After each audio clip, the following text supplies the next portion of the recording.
Hello student, আজকে আমরা class 9 math exercise 13.5 এর কোয়েশ্চেন নাম্বার 7, 8 অ্যান্ড 9 এর সমাধান করব। প্রথমে আমরা 7 এর সমাধান করব। কোয়েশ্চেনে বলা হয়েছে যে একটি গুদামের পরিমাপ 40 metre into 25 metre into 15 metre. গুদামটিতে 1.5 metre into 1.25 metre into 0.5 metre পরিমাপের সর্বাধিক কত সংখ্যক কাঠের বাস্ক মজুত করা যাবে। একটি গুদামের পরিমাপ দেওয়া দিছে আমরা 40 মিটার, 25 মিটার, 15 মিটার। এগুর মাঝে 1.5 মিটার, 1.25 মিটার, 0.5 মিটার পরিমাপের কতটা সর্বাধিক কত সংখ্যা কাঠের বাস্ক মজুত করবে, কতটা আর কি কাঠের বাস্ক, তার বাস্ক কাঠের বাস্কটা মজুত করা যাবে তা আমরা বাইর করার লাগে হয়েছে। দেখো আমরা লেখমু দেওয়া আছে গুদামটির দৈর্ঘ্য L = 40 মিটার, প্রস্থ B = 25 মিটার, উচ্চতা H = 10 মিটার। দেওয়া আছে লেখমু। গুদামটির আয়তন যখন আমরা গুদামটির আয়তন হবে, যখন আমরা L দিছে, B দিছে, H দিছে, আমরা তো বাইর করতে পারবো। তো গুদামটির আয়তন আমরা ফর্মুলা জানি L × B × H। L কত 40 ইন্টু B কত 25 ইন্টু H কত 10। এখন তিনটার মাঝে মিটার আছে, দেখো 40 মিটার, 25 মিটার, 10 মিটার, তিনটার মাঝে মিটার আছে, তাহলে লিখবো মিটার কিউব। সুতরাং প্রতিটি বাস্কের দৈর্ঘ্য আমরা ঠিকঠাক শেষ। তখন আমরা একটা কইছে যে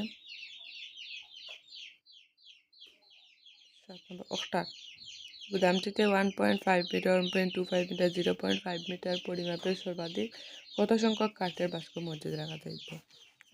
আমরা বললাম প্রতিটি বাস্কের দৈর্ঘ্য L1 = 1.5 মিটার। আমি L1 কেন দিছি, একটাও যখন L হইব, একটাও যখন L হইব, আমি কনফিউজ লাগে যে মধ্যে কোনটার L কোনটা, তার লাগে একটা শুধু L দিছি আর একটার মাঝে L1 দিছি, B1 দিছি, H1 দিছি বুঝার লাগিয়া।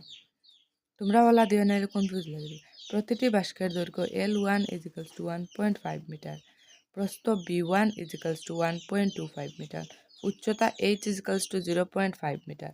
সুতরাং প্রতিটি বাস্কের আয়তন ওখানে চলে আসলো L1 × B1 × H1 = L এর মান কত 1.5 ইন্টু বির মান কত 1.25 ইন্টু H এর মান কত 0.5। তিনটার মাঝে মিটার আছে, অর্থাৎ লাগলে মিটার কিউব। এখন গুদামটিতে রাখতে পড়া সর্বাধিক বাস্কের সংখ্যা, গুদামের আয়তন বাই বাস্কের আয়তন, মানে গুদামের আয়তন তো একটা আসলো, একটা বাই একটা করি আমরা খাটিয়া মানে বাইরে হলে মনে রয়েছে একটু জায়গা পয়েন্ট লাইন। তো দেখো গুদামের আয়তন বাই বাস্কের আয়তন, গুদামের আয়তন কত আসলো 40 ইন্টু 25 ইন্টু 10 বাই বাস্কের আয়তন হইল গিয়া 1.5 ইন্টু 1.25 ইন্টু 0.5। দেখো গুদামের আয়তন 40 ইন্টু 25 ইন্টু 10, আর এটা একটা বাস্কের আয়তন 1.5 into 1.25 into 0.5 cube metre cube লেখছি। এখন দেখো আমরা এটার নিচে পয়েন্ট আছে, মানে এটাতে পয়েন্ট আছে 1.5 ইন্টু 1.25 ইন্টু 0.5 পয়েন্ট আছে। তো পয়েন্ট একটু সরাইতে লাগবে, কারণ কয়টা পয়েন্ট আছে 4টা, একটা 2 4টা নেই। তো আমরা লেখমু, দেখো আমরা এমনিও পয়েন্ট তুলতে 10 তো থাকে, হ্যাঁ, আর এর নিচে জয়টা পয়েন্ট আছে, একটা 2টা 3টা, জয়টা পয়েন্ট আছে ওটা আমরা 0 লাগাইব। হ্যাঁ, 10-এর লগে এটা আমরা 0 লাগাইব। যখন এখানে আছে একটা 2টা 3টা পয়েন্ট, তো 10-এর লগে আমরা 3টা পয়েন্ট লাগাইব, মানে 10 পয়েন্ট আছে 3টা, একটা 2টা 3টা, হ্যাঁ 3টা পয়েন্ট। আচ্ছা, তাহলে 3টা 0 লাগাইছি, থেকে তাইব 40 ইন্টু 25 ইন্টু 10 ইন্টু, দেখো ইটি দিয়া তো ডিভাইড দিতে লাগে না পয়েন্ট উঠাইতে হইলে। দুইটা ইন্টু হয়ে যাওয়াটার সাথে আই যাব, মানে উপরের সাথে উপর দিয়ে তো আমরা ডিভাইড দিব নিশ্চিত লাগে, তাই যাব 1 0 আর 3টা পয়েন্ট 3টা 0 তার লাগিয়া তে বাই তার হয়ে যাব এখন 15 ইন্টু পয়েন্ট যদি উঠে যায় তো 125 হয়ে যাব, ইন্টু পয়েন্ট যদি উঠে যায় তো 5 হয়ে যাব। এখন দেখো ফার্স্ট দিয়ে আমরা ফার্স্ট দিয়ে আমরা 25 টাকা কাটছি ফার্স্টবার। ফার্স্ট দিয়ে আমরা 25 টাকা কাটছি ফার্স্টবার। ও ফার্স্ট দিয়ে আমরা 15 টাকা কাটছি 3বার। বুঝছো, ফার্স্ট দিয়ে আমরা 25 টাকা কাটছি ফার্স্টবার। ফার্স্ট দিয়ে আমরা 3 টাকা কাটছি 15 টাকা কাটছি 3বার। 3বার হয়েছে তো। এখন কিতা রয়েছে নিচে কিতা উপরে কিতা রয়েছে 40 10 আর একটা নানি আমরা একটা ধরছিলাম, আর নিচে নিচে কিতা রয়েছে 3 আর 125। 40 আর 10 ইন্টু করলে কত হইব 4 একে 4 আর 2টা শূন্য 400 হইব। 4 10 400 ইন্টু অষ্টা নানি ইন্টু একটা হয়ে যাব তে একটার লগে আমরা প্রথম উপরেরটা গুণ দিলাম, কেন গেছে 400 লগে যখন আমরা 10,000 গুণ দিব তো তখন হয়ে যাব 400 একে 400 আর আগের আসলে 2টা শূন্য আর এখানে হইলে গিয়ে আরো 4টা শূন্য 5টা 6টা শূন্য মানে 4 দিয়ে 6টা শূন্য হইব। আর নিচে দেখো 3 দিয়ে আর 25 ইন্টু করলে 375 হয়। 3 দিয়ে আর 25 ইন্টু করলে 375 হয়। এখন দেখো এখন তোরা বুঝার ব্যাপার আছে 375 দিয়া আমরা ওটারে ভাগ করতে লাগবো। আমি মোবাইলও করিয়া বের করতে পারি কিন্তু তোমরা বুঝাইতে লাগে ওটা দিয়া ওটারে ভাগ করতে লাগবো। তোমরা তো আর ক্যালকুলেটার ইউজ করতে দিত না স্কুল আদ্য করিয়া বাইর করতে তার লাগে বুঝাইতে লাগে। দেখো 375 আর 4 দিয়া 1টা 2টা 3টা 4টা 5টা 6টা শূন্য, তো 375 রে যখন আমরা একবার দিব আইব কিতা 375 তেসা তারা তো একবার দিলে আবার সেম সংখ্যা হতে হয় বাই 400 রে দিছি আমরা 400 থেকে যখন 375 দিব তো 25 রইব, তখন আমরা একটা শূন্য লামাইম। শূন্য লামানোর পরে 375 দিয়ে আবার দিব তে 250 তো যাইতো না, আবার একটা শূন্য লামাইম। 375 দিয়া তখন যাইব 6বার। 6বার যাইব 6বার পুরা সংখ্যা বাকি রইব, পুরা যাইতো না, যাইব 2250 হইব। এখান থেকে বাকি রইব কিতা 25। 5 থাকি এখান থেকে বাকি রইব 25। আর তারপর তোমরা বাবা বেলা কেমনে গেল দেখো তো 5 6 30 30 শূন্য হাতে রয়েছে 3, 5 6 30 বাদে 6 7 42 43 44 45 45 আর 5 হাতে রয়েছে 4, 3 6 18 আর আর সাইডে 19 20 21 22 22 এটাতে এইটা মাইনাস করিয়া 250 বাইর হইছে। আর এখান থেকে আরেকটা শূন্য লামাইছি। তা আবার আবার যাইব কিতা 6বার যাইব 2500 তো আবার লাম্ব 2500 তো আবার যাইব। এখন দেখো আমরা এখানে 0 শেষ হয়ে গেছে, তখন আমরা 0 আনতে হলে কিতা করা লাগবো পয়েন্ট বয়ানি লাগবো, পয়েন্ট বইয়ে তখন আমরা আবার 0 আনছি। তো মাইনাস করে আবার সেম সংখ্যা পাইম। ওটার লাগে এখানে আর বাড়তাম না, অতটুকু যাইতে লাগে, অতটুকু যাইতে লাগবো 0.6। যখন তুমি যদি এখন তো আর যত বই মহলে 6 করে যাইব না নি, যতবার 0 বই 6 তৈব তোমার যতখানি ইচ্ছা নিতে পারবে। এখন দেখো কিতাব হইল আনসার 10,666.6। এখন আমরা লিখলাম 10,666.6। এখন দেখো 7 একটা কেমনে আইলো। তা আমরা দেখো 7 একটা কেমনে আইসে কইতো, তারপরে দেখো 6 6 6 6 6 ইলা যে যায় আমরা 6666 না লিখিয়া ডাইরেক্ট 7 লিখতে পারি মানে লিখমু 10,666.67 তুমি তোমার বড় করে তাহলে দেখাইলিও সেই মোলাল কইব তারা 7 বইতে লাগে মানে 6666 দিলে যাইতে তাকে ওটা লাগে ডাইরেক্ট 7 বই আমরা লিখছি 10,666.67 সুতরাং ভাস্কর সংখ্যা ভগ্নাংশে হতে পারে না তাই গুদামটিতে সর্বাধিক ভাস্কর রাখা যাবে 10,666 দেখো ভাস্কর তো আর ভগ্নাংশে হয় না তো এই পয়েন্ট ওইটা বাদ দিলে আমি লিখবো 10,666 দেখো কোয়েশ্চেন নাম্বার 7 এর সমাধান যখন আমরা কোয়েশ্চেন নাম্বার 8 দেখব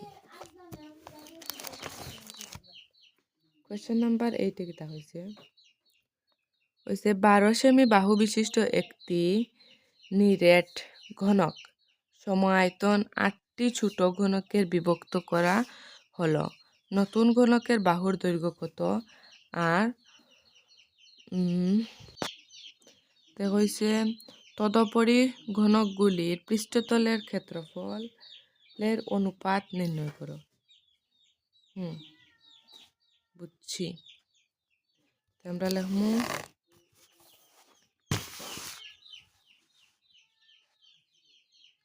এখানে মনে করি নতুন ঘনকগুলির প্রতিবাহুর দৈর্ঘ্য L আমরা তো হইছে বাইর করার লাগে আমরা তো জানি না তাহলে 8টি নতুন ঘনকের আয়তন 12 সেমি বাহু বিশিষ্ট ঘনকের আয়তন হইব তে কিতা হইছে 8L cube equals to 12 cube মনে করি নতুন ঘনকগুলির প্রতিটি বাহুর দৈর্ঘ্য L তাহলে 8টি নতুন ঘনকের আয়তন কত হইব 12 সেমি বাহু বিশিষ্ট ঘনকের আয়তন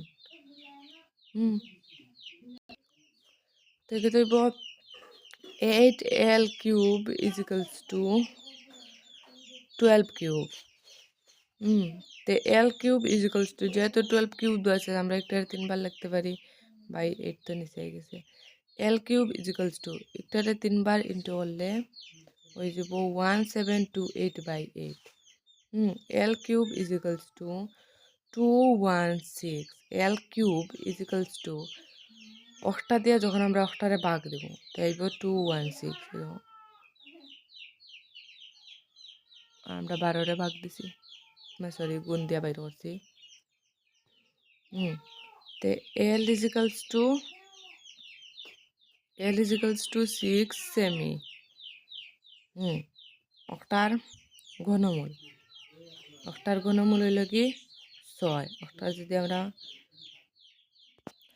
6 যদি আমরা ঘনমূল করি আবার একটা পাইলাম একটার ঘনমূল হইল কি 6 এখন ঘনকগুলির প্রতিটি বাহুর দৈর্ঘ্য 6 সেমি এখন ছোট ঘনক একটির পৃষ্ঠকালীর 6L স্কয়ার এখানে বোঝার লাগে লিখলাম তোমরা 6L স্কয়ার তো L স্কয়ার মানে কিটা 6 ইন্টু L কত আমরা হইল কি 6 স্কয়ার 6 ইন্টু স্কয়ার যেহেতু তো আছে আমরা দুইবার লিখতে পারবো সেমি স্কয়ার আমরা আবার 12 সেমি বাহু বিশিষ্ট বড় ঘনকের পৃষ্ঠকালে 6L স্কয়ার 6 ইন্টু 12 তো L এর মান কত 12 স্কয়ার 6 ইন্টু যেহেতু স্কয়ার দেওয়া আছে আমরা দুইবার লিখতে পারি বড় এবং ছোট ঘনক দুটির পৃষ্ঠকালের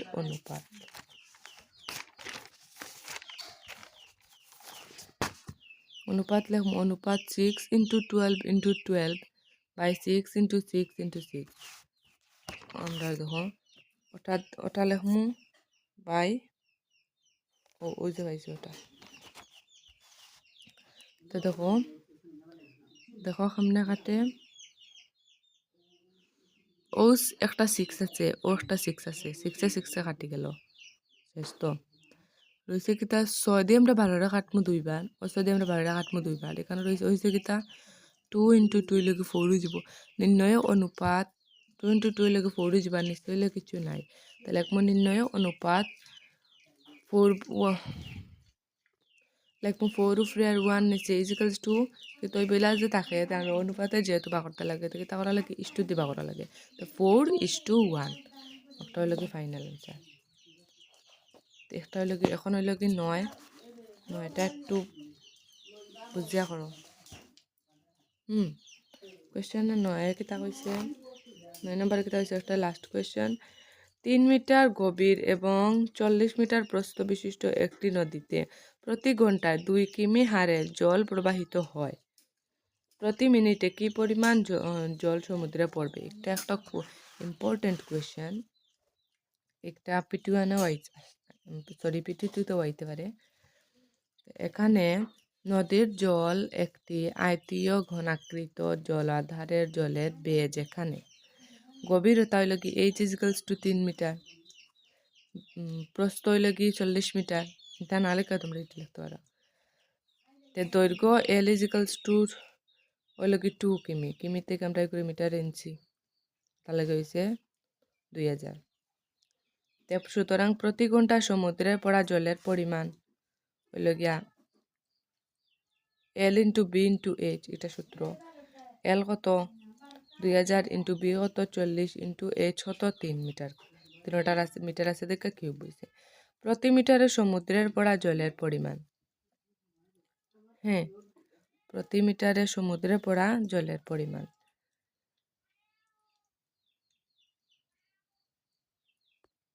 সরি প্রতি মিনিটে, এখানে ঘন্টায় আসলো, প্রতি ঘন্টা সমুদ্রে পড়া জলের পরিমাণ বাইর করছি। এখন প্রতি মিনিটে সমুদ্রে পড়া জলের পরিমাণ বাইর করবো আমরা 2000 × 40 × 3/60 হয়েছে। এখানে দেখো 1 ঘন্টা কত মিনিটে হয়েছে, 1 ঘন্টা = 60 মিনিট, তার লাগে আমরা 60 লিখছি। এটা মিনিটে আনছি, এখানে যেহেতু মিনিটে কইছে তো মিনিটে কইছি, তার লাগে মিনিটে 1 ঘন্টারে 60 মিনিট দিয়া মিনিটে বাইর করে লেছি। দেখো 0 0 কাটি দিব, হ্যাঁ 3 দিয়া কাটবো, 3 2 × 6 কাটবো 2, 2 দিয়ে আমরা সাইডে কাটবো 2 বার, হয়ে যাব একক দশক শতক 2000 × 2 হয়ে যাব, হয়ে যাব 2 2 × 4 আর 2টা শূন্য আছে লাগাই দিব। হইল কি ফাইনাল অ্যান্সার। যদি ভিডিওটা ভালো লাগে তাহলে লাইক করে সাবস্ক্রাইব করে আর কমেন্টে জানিয়ে দিও। Bye bye, tata.